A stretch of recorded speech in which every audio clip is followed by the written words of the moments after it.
Друзья, всем привет! Сегодня готовим вот такую красоту. Я назвал ее слойка с черешней.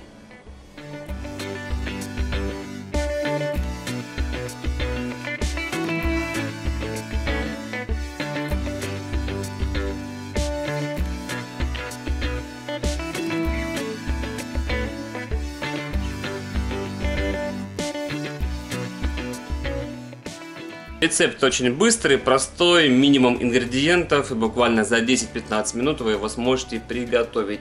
Итак, поехали. Для приготовления нам понадобится слоеное тесто. У меня остался небольшой кусочек, стаканчик воды, сама черешня, 150 грамм миндаля или абрикосовой косточки, 100 грамм сахара и щепотка ванильного сахара, а также блендер, линейка, раскатка и ложка. Первым делом мы должны раскатать слоеное тесто. От прошлого видео, где я делал круассаны с миндалем, у меня остался совсем небольшой кусочек, поэтому я его сейчас раскатаю. Как всегда, тесто нужно чуть-чуть припудривать мукой, чтобы оно хорошо раскатывалось и не прилипало. И, как вы помните, тесто нужно раскатывать именно вдоль. Но если вы еще не смотрели мое видео про слоеное тесто, пожалуйста, посмотрите вот здесь в ссылочке. Итак, тесто пытаемся раскатать максимально тоненько. Вот такой небольшой кусочек на парочку штук у меня получился. Теперь нам нужно почистить черешню. Делаю я это таким образом. Я просто снизу беру и выковыриваю косточку. Друзья, если вы знаете какой-нибудь альтернативный способ, как достать косточки из черешни, пожалуйста, напишите мне ниже в комментариях.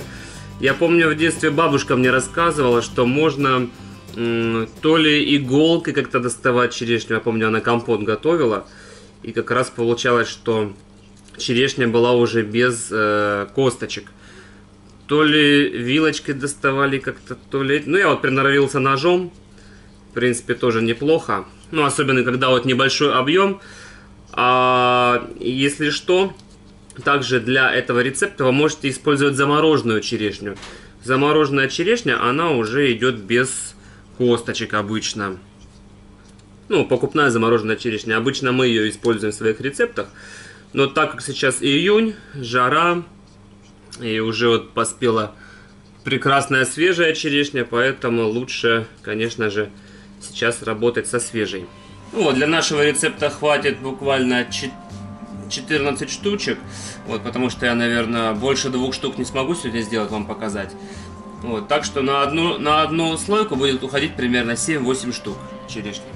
В моем видео про яблочный штрудель я вам рассказывал, как делается миндальный джем. Но повторю еще раз. Вот мы берем 150 грамм миндаля. –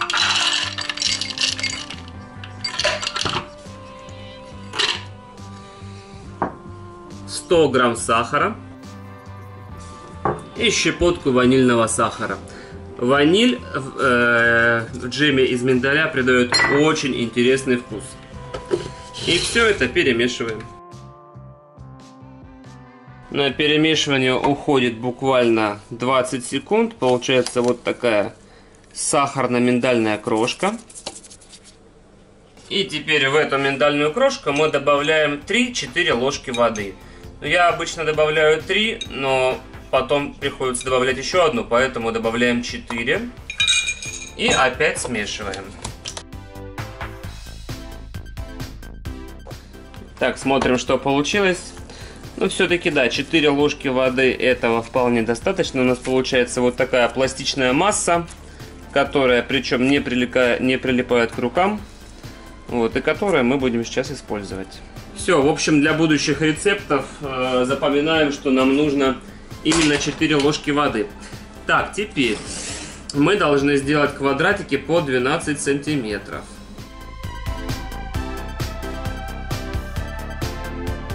У нас получились вот такие 2 квадрата. Мы сегодня всего 2 слойки сделаем. И теперь смотрите, не доходя до центра, вы должны сделать вот такие надрезы в форме буковки Г со всех 4 сторон. Все делайте на глазок, в принципе, это не критично, но самое главное, что вот в центре вы не должны прорезать. Все, ненужное тесто мы убираем. Вот это тесто я теперь заморожу и буду его потом использовать для следующего рецепта. Еще раз напоминаю, что слоеное тесто прекрасно можно заморозить. Вот таким образом сложили аккуратненько. Потом также раскатаем. И будет у нас тесто для нового рецепта. Теперь совет такой. Берем сразу противень. Выкладываем наши вот эти порезанные квадратики на противень. Вот таким образом. Теперь мы берем нашу массу ложечкой и выкладываем ее вот таким образом на этот квадратик. Вот смотрите. Выкладывать надо именно по диагонали. Теперь нашу черешню мы просто вот таким образом попарно выкладываем на наш миндальный джем. Ну, как вы поняли, да, наверное, кто уже догадался, миндальный джем, он специально у нас сделан для того, чтобы именно держать черешню, чтобы она не распадалась, не раскатывалась. Вот. И также он придает сладость всей начинке.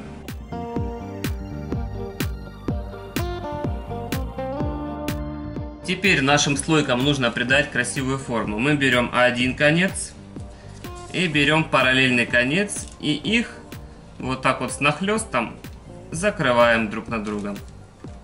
Показываю от первого лица. Берем один конец, берем другой конец, натягиваем этот конец сюда, придерживаем пальчиком, а этот сюда.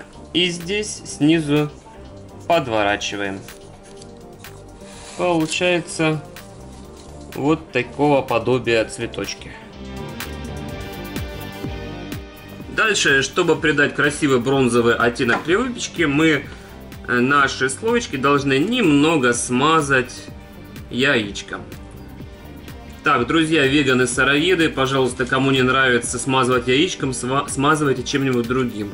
Мне вот советовали, можно, оказывается, бананом смазывать. Так что в своих роликах я смазываю яичком, вы в своих можете рецептах смазывать бананом. Наша печка предварительно разогрета до 200 градусов.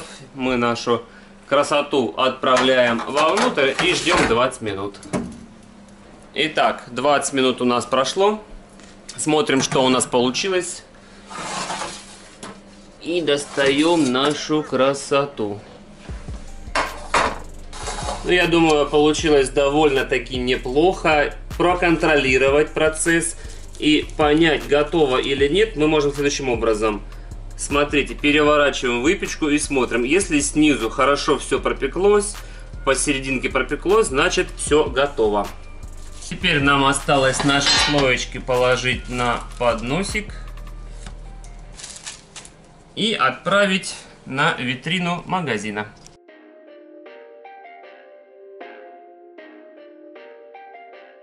Главный момент, о котором я должен упомянуть и сказать вам, что когда вы делаете слойки с вишней или с черешней, вы должны, когда сделаете, сразу отправить в духовку. Если вы будете ждать 10-20 минут, то вишня начинает просачиваться, выделять сок, и тесто размякнет. Такую выпечку нужно делать сразу. То есть сделали, заготовили и сразу в духовку. То есть постарайтесь сделать так, чтобы духовка у вас уже была заранее подготовленная. А я вам желаю хорошего дня, хороших рецептов, хорошей выпечки. Подписывайтесь на мой инстаграм, не забывайте писать мне комментарии, присылать свои видео и фотографии, как и что вы уже приготовили. Всем пока-пока и удачи, на связи.